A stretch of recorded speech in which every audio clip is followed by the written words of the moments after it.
Baik, Assalamualaikum warahmatullahi wabarakatuh. Perkenalkan, nama saya Naila Syafira Iskawati dengan NIM G0024178 dari kelompok B9 Fakultas Kedokteran Prodi Kedokteran Universitas 11 Maret Surakarta. Pada kesempatan kali ini saya akan mengerjakan laporan praktikum anatomi blok 2.3. Baik, yang pertama saya akan membacakan kasusnya, yaitu seorang pria berusia 65 tahun bernama Tuan A dibawa ke instalasi gawat darurat oleh keluarganya karena mengalami kelemahan mendadak pada lengan dan tungkai kanan sejak 2 jam yang lalu. Selain itu, keluarga pasien melaporkan bahwa pasien berbicara terbata-bata, sulit menyusun kata-kata, dan tampak bingung ketika diajak berbicara. Tidak ada riwayat trauma kepala sebelumnya. Lalu untuk hasil pemeriksaan fisik, ini terdapat hemiparese di sisi kanan, terutama lengan lebih berat dibandingkan tungkai. Lalu refleks sisi kanan meningkat dan terdapat Babinski sign positif di sisi kanan. Lalu hilangnya sensasi nyeri dan suhu pada sisi kanan termasuk wajah kanan. Lalu saat diminta menjulurkan lidah pasien menyimpang ke arah kiri. Lalu pasien tampak kesulitan berbicara secara motorik, afasia non-fluent, tetapi memahami instruksi sederhana. Lalu untuk riwayat medisnya menunjukkan bahwa pasien merupakan perokok aktif, memiliki hipertensi dan diabetes mellitus yang tidak terkontrol. Pemeriksaan CT scan kepala menunjukkan infark iskemik pada lobus frontalis dan parietalis kiri, terutama di area korteks motorik dan sensorik primer. Terdapat pula iskemia parsial pada pons kiri. Nah, untuk soal yang pertama, jelaskan struktur pembentuk circulus Willis mulai dari bagian anterior hingga posterior, lalu sebutkan juga fungsinya dalam menjaga perfusi cerebral saat terjadi sumbatan salah satu arteri besar. Baik, saya akan menjelaskan mengenai circulus Willis atau Circle of Willis yang merupakan suatu anastomosis arteri di dasar otak yang berfungsi sebagai sistem kompensasi aliran darah untuk menjaga perfusi cerebral bila terjadi gangguan pada salah satu pembuluh darah besar otak. Struktur ini memungkinkan aliran darah kolateral antara sisi kiri dan kanan, serta antara sistem anterior dan posterior sirkulasi otak. Nah, untuk struktur pembentuk dari Circulus Willis sendiri, dari anterior ke posterior itu yang pertama ada arteri cerebri anterior kanan dan kiri, atau arteri cerebri anterior dextra dan sinistra. Dia asalnya dari arteri carotis interna masing-masing sisi yang mengalirkan darah ke bagian medial, frontal, dan parietal otak. Lalu ada arteri communicans anterior yang menghubungkan arteri cerebri anterior dextra dan sinistra, dan dia ini merupakan komponen paling anterior dalam Circulus Willis. Berikutnya ada arteri carotis interna dextra et sinistra yang merupakan cabang terminal dari arteri carotis communis, dan dia ini memberikan kontribusi utama pada sistem anterior, membentuk arteri cerebri anterior dan arteri cerebri media. Meskipun yang terakhir tidak termasuk langsung dalam lingkaran Willis. Lalu ada arteri communicans posterior dextra et sinistra yang menghubungkan arteri carotis interna dengan arteri cerebri posterior masing-masing sisi. Dia menyediakan jalur komunikasi antara sirkulasi anterior dan posterior. Lalu ada arteri cerebri posterior dextra et sinistra yang biasanya berasal dari arteri basilaris yang merupakan gabungan dari kedua arteri vertebralis. Dia mengalirkan darah ke bagian oksipital dan bagian bawah temporal otak. Lalu di paling bawah atau di bagian paling posterior terdapat arteri basilaris sebagai sumber dari arteri cerebri posterior, yang dia itu terbentuk dari gabungan dua arteri vertebralis. Tapi meskipun tidak termasuk dalam Circulus Willis, dia berperan penting dalam suplai darah ke arteri cerebri posterior.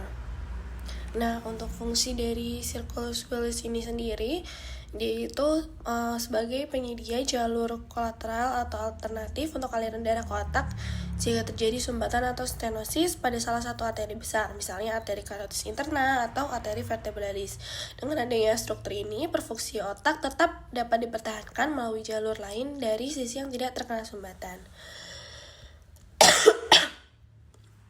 Sebagai contoh, jika terdapat oklusi pada arteri karotis interna kanan, darah masih dapat mencapai wilayah otak yang terdampak melalui arteri komunikans anterior dari sisi sinistra ke dekstra, lalu bisa juga lewat arteri komunikans posterior dari sistem vertebrobasilar ke anterior.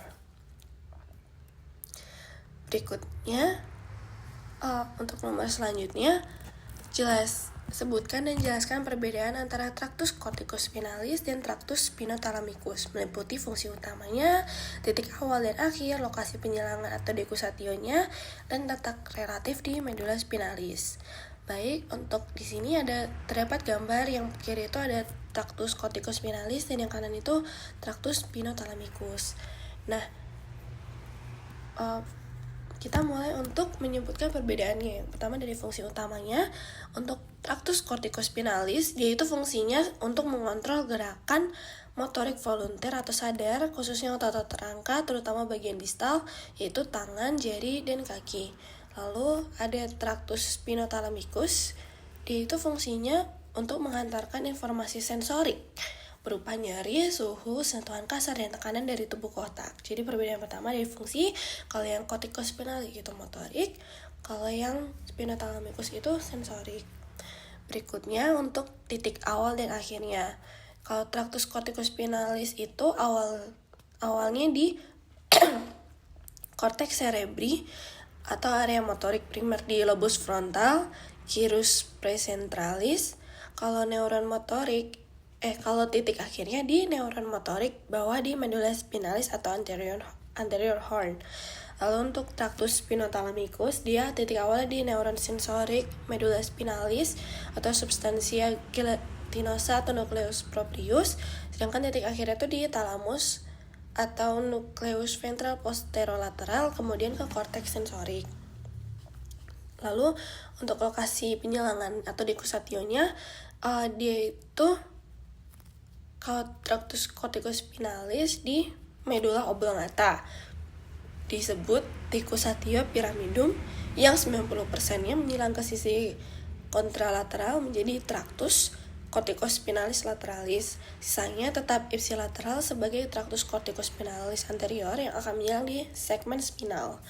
Berikutnya untuk traktus spinothalamikus, dia itu bersilangnya di medula spinalis tepat setelah masuk ke cornum posterior, lalu menyilang ke sisi kontralateral melalui commissura alba anterior.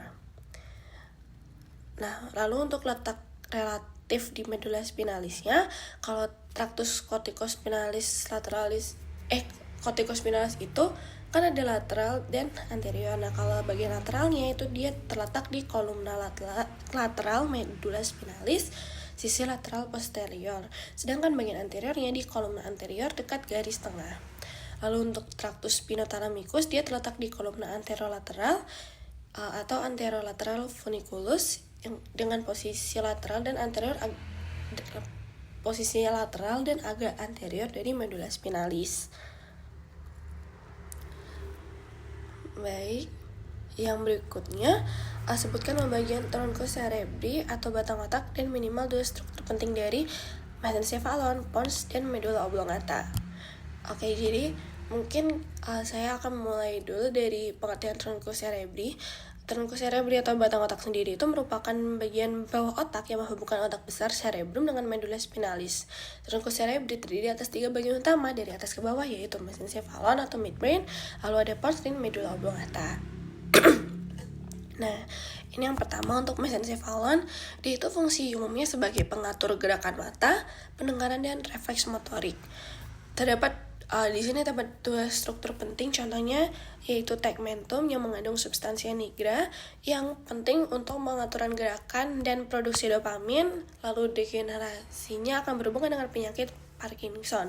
Lalu ada colliculus superior dan inferior atau corpora quadrigemina, dia itu ada yang superior itu sebagai pusat refleks visual gerakan mata terhadap rangsang visual, lalu yang colliculus inferiornya dia tuh sebagai pusat refleks pendengaran, terlibat dalam jalur pendengaran. Lalu lanjut ke pons, dia itu sebagai penghubung utama antara otak besar dan otak kecil atau cerebellum, juga terlibat dalam pengaturan pernafasan. Lalu dua struktur pentingnya di sini tuh ada nucleus pontis yang terlibat dalam mengirim sinyal dari korteks cerebri ke cerebellum yang penting untuk koordinasi motorik. Lalu ada nucleus nervi cranialis yaitu nervus 5, 6, 7 dan sebagian nervus 8. Karena di sini tuh merupakan asal beberapa saraf kranial seperti nervus trigeminus atau nervus 5, yaitu dia sebagai sensorik wajah dan motorik otot pengunyahan. Lalu nervus abducens atau nervus 6 gerakan bola mata, lalu nervus facialis atau nervus 7 sebagai ekspresi wajah, lalu ada nervus vestibulocochlearis atau nervus 8 itu cuma sebagiannya, di mana dia itu sebagai fungsi pendengaran dan keseimbangan. Berikutnya ada medula oblongata. Fungsi umumnya itu sebagai pengontrol fungsi vital seperti pernapasan dan denyut jantung dan tekanan darah. Di sini tuh terdapat dua struktur penting yaitu nucleus glacialis dan nucleus cuneatus juga piramid medula. Nah, untuk nucleus glacialis dan nucleus cuneatusnya dia itu sebagai bagian dari jalur sensorik dorsal kolumna yang menyampaikan informasi sentuhan halus dan propriosepsi ke otak. Lalu ada piramid medula atau piramides medulae, lokasinya di decussatio pyramidum sebagai tempat serabut motorik dari tractus corticospinalis menyilang ke sisi kontralateral. Nah, berikutnya jelaskan asal-usul nukleus dan fungsi dari 3 nervus cranialis motorik murni, misal nervus 3, 4, dan 6, serta akibat lesi pada upper motor neuron dan lower motor neuronnya. Nah, dari gambar ini bisa dilihat yang di highlight itu ada di nervus oculomotoris atau nervus 3, lalu nervus trochlearis atau 4, dan nervus abducens atau 6. Nah, kita mulai dari yang nervus 3 dulu atau oculomotorius.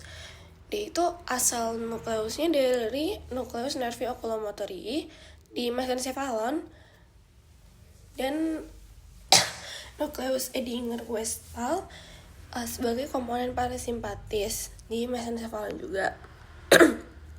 Nah, fungsi dari nervus ini untuk menginervasi otot-otot ekstraokular yaitu musculus rectus superior, musculus rectus medialis, musculus rectus inferior, musculus obliquus inferior, dan musculus levator palpebrae superioris. Nah, untuk komponen parasimpatisnya dia bisa ada konstruksi pupil dan akomodasi lensa via otot sphincter pupil dan ciliaris. Nah, bila terjadi lesi, dia ini bisa terjadi beberapa kelainan. Yang pertama itu ada UMN, jarang terjadi isolasi. Biasanya tidak menimbulkan defisit okular langsung karena kontrol bilateral, namun jika berat bisa menyebabkan ptosis ringan kontralateral. Lalu ada LMN, dia itu bisa ptosis ipsilateral, lalu pupil melebar atau midriasis, sehingga bisa terjadi hilangnya fungsi parasimpatis, lalu bisa terjadi mata deviasi ke bawah dan lateral atau down and out karena dominasi nervus 4 dan 6. Lalu juga bisa terjadi lesi, hilangnya akomodasi dan refleks pupil terhadap cahaya. Berikutnya ada nervus 4 atau trochlearis. Dia itu asalnya dari nucleus nervi trochlearis di mesencephalon tingkat colliculus inferior, dan juga dia satu-satunya saraf kranial yang menyilang sebelum keluar dari batang otak atau menyilangnya dorsal. Fungsinya itu untuk menginervasi musculus obliquus superior yang berfungsi menurunkan dan memutar medial bola mata saat melihat ke bawah seperti saat membaca atau turun tangga. Lalu untuk lesinya, dia di lesi UMN itu jarang terjadi isolasi karena kontrol bilateral, efeknya jadi minimal. Sedangkan di LMN itu dia bisa diplopia atau penglihatan ganda, yaitu saat melihat ke bawah, misal saat membaca atau turun tangga, lalu bisa kompensasi dengan kepala miring ke sisi yang sehat untuk mengurangi diplopia. Nah, lalu untuk lesi nervus 4 kanan itu bisa terjadi kelemahan otot oblikus superior kiri karena nukleusnya menyilang sebelum keluar. Nah, berikutnya untuk nervus 6 atau nervus abducens, dia itu asalnya dari nukleus nervi abducensis di pons di dasar fossa rhomboidea. Nah, fungsinya untuk menginervasi musculus rectus lateralis yang mengabduksi bola mata, yaitu gerakan ke arah lateral. Nah, untuk lesinya, lesi omen itu jarang menyebabkan gejala karena kontrolnya bilateral, tapi bisa disertai gejala luas jika melibatkan korteks frontal mata atau frontal eye field. Lalu ada untuk lesi elemennya, dia bisa terjadi diplopia horizontal, lalu ketidakmampuan menggerakkan mata ke arah lateral pada sisi lesi, lalu bisa strabismus convergens, mata tertarik ke arah medial karena dominasi musculus rectus medialis, lalu bisa juga sering terkait dengan sindrom Pontin seperti Millard-Gabler jika terjadi lesi nervus 7. Baik, lanjut ke nomor selanjutnya. Jelaskan lokasi dan fungsi dari area Brodmann berikut ini.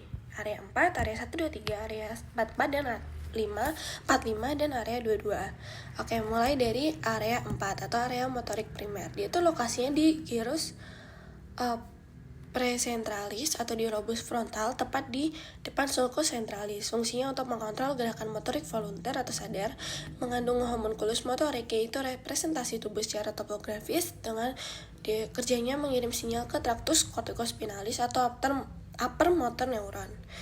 Nah, lalu untuk area 1, 2, dan 3, dia itu area somatosensorik primer. Lokasinya di gyrus postcentralis atau di lobus parietal.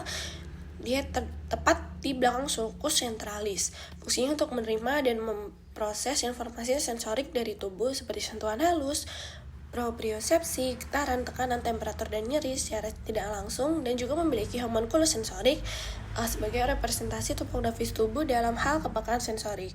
Lalu untuk area 44 dan 45 atau yang biasa disebut area Broca, dia lokasinya di gyrus frontalis inferior atau hemisfer kiri dominannya, dikenal sebagai hemisfer dominan bahasa. Fungsinya untuk mengontrol produksi bahasa atau bicara dan tulisan, mengatur gerakan otot-otot bicara dan tata bahasa, dan area ini tuh penting dalam perencanaan linguistik motorik. Kalau misalnya terjadi lesi, bisa menyebabkan afasia Broca, yaitu terganggunya kemampuan bicara atau jadi non-fluent, tetapi pemahaman relatif masih baik. Lalu ada area 22 atau area Wernicke. Dia lokasinya di gyrus temporalis superior hemisfer dominan, biasanya kiri. Lalu fungsinya berperan dalam pemahaman bahasa lisan dan tulisan, dan mengintegrasi makna kata dan kalimat dalam konteks. Nah, untuk kalau misalnya terjadi lesi, bisa menyebabkan afasia Wernicke, yaitu pasien tuh bisa bicara lancar, tapi si pembicaraannya itu tidak bermakna atau fluent afasia, dan pemahamannya akan terganggu. Lanjut ke nomor 6, mengapa oklusi pada arteri cerebri medial lebih sering menyebabkan kelumpuhan pada wajah dan lengan dibandingkan tungkai? Jelaskan dengan mengaitkan distribusi vaskular dan homunculus motorik. Nah, di sini saya akan menjelaskan mengenai oklusi pada arteri cerebri media. Dia itu kenapa lebih sering menyebabkan kelumpuhan pada wajah dan lengan dibandingkan tungkai. Nah, pertama tuh kita akan mulai dari distribusi vaskular arteri cerebri medianya dulu. Arteri cerebri media itu merupakan cabang dari arteri carotis interna dan merupakan pembuluh utama yang menyuplai permukaan lateral hemisfer cerebri, termasuk gyrus presentralis atau area motorik primer dan gyrus postcentralis, yaitu area sensorik primer, bagian lateral.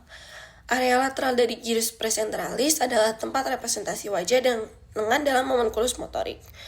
Nah, homunculus motorik atau cortical homunculus sendiri adalah representasi topografik dari tubuh di gyrus presentalis atau area 4 Brodmann, dengan urutan bagian lateralnya itu di wajah, lalu tengahnya itu di lengan, dan medialnya itu di tungkai dan kaki.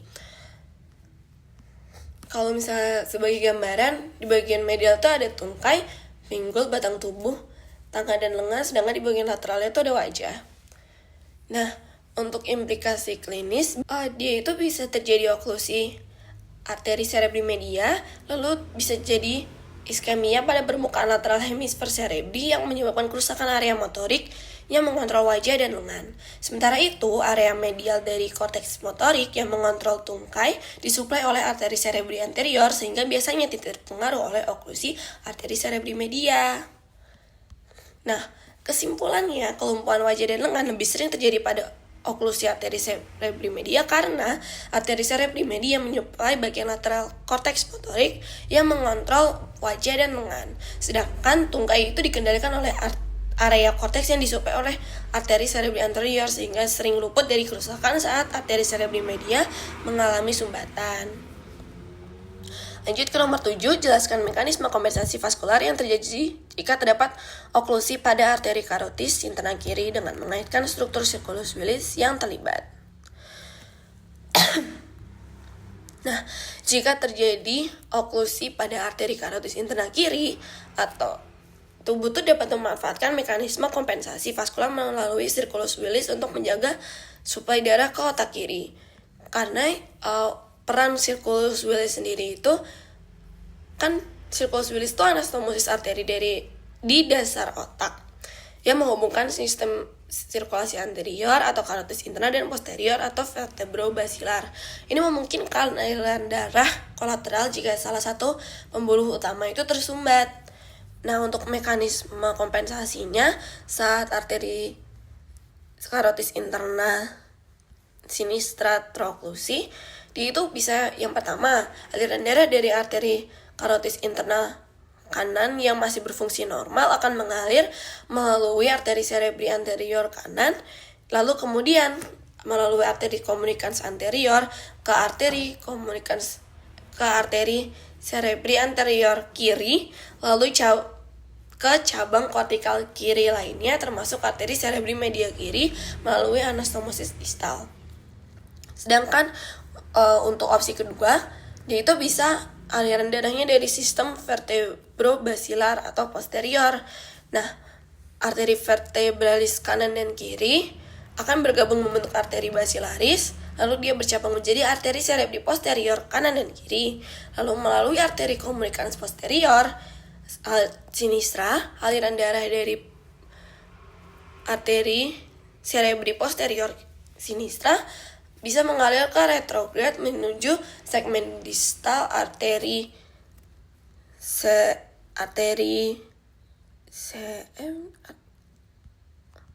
karotis internal kiri, lalu menyuplai arteri cerebri media kiri dan struktur lainnya di hemisfer kiri.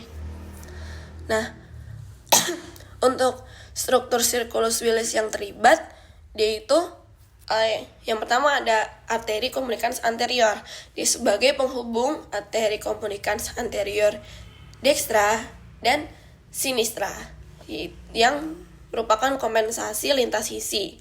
Lalu juga ada struktur arteri komunikans posterior yang menghubungkan arteri komunikans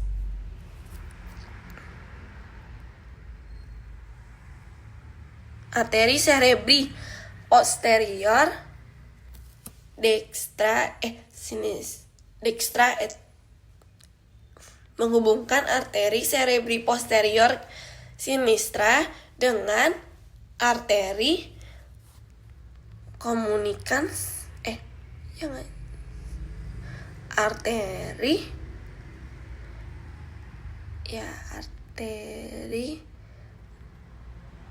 ACI lah, dengan ACI kiri sebagai kompensasi dari sistem posterior ke anterior. Lalu juga ada struktur arteri cerebri anterior kanan yang merupakan sumber suplai alternatif ke ACI kiri, lalu arteri cerebri posterior kiri yang sebagai sumber suplai alternatif ke cabang ACI kiri melalui PCOA. Nah, lalu untuk efektivitas kompensasinya, dia itu sangat tergantung pada integritas sirkulus Willisnya. Pada sebagian orang, beberapa komponen seperti ACOA atau PCOA bisa hipoplastik atau tidak berbentuk sempurna yang membatasi aliran kolateral. Nah, jika struktur lengkap dan fungsional, perfusi otak kiri bisa dipertahankan dan gejala iskemia dapat diminimalisir atau tidak terjadi. Baik, Sekian yang dapat saya sampaikan mengenai laporan praktikum anatomi blok 2.3. Kurang lebihnya mohon maaf. Wassalamualaikum warahmatullahi wabarakatuh.